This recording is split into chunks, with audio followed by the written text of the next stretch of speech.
anch'io. Ti posso dare del tu. Se dobbiamo convivere nella stessa casa è meglio fraternizzare. Dico bene? Ma certo, signora. Brava! Come messo?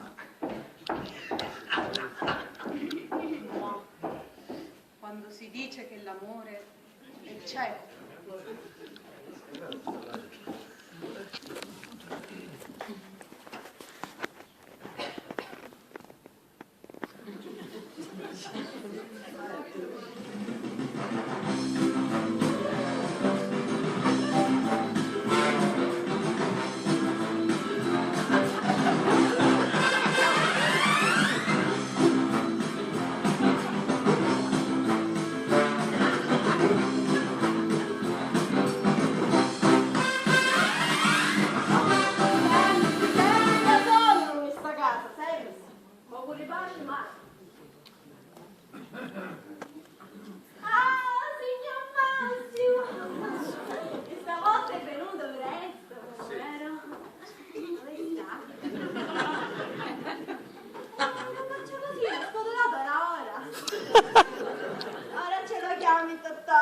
Grazie, grazie.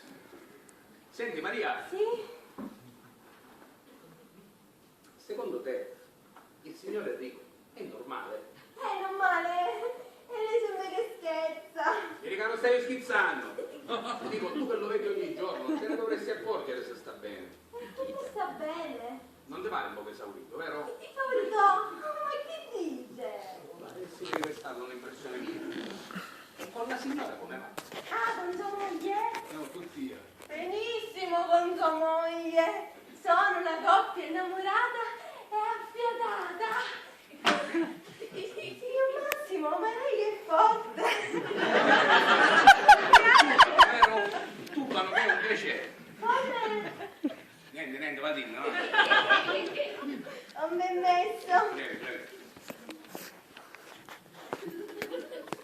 Maria, ho finito. Auto da peggiorare.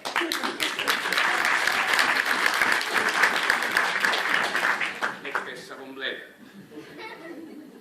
Ma chi ste tu? Sono innamorati, affiatati e con mia anzutta.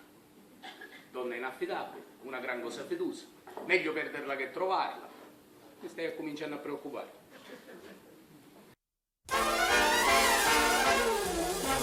Brava, sono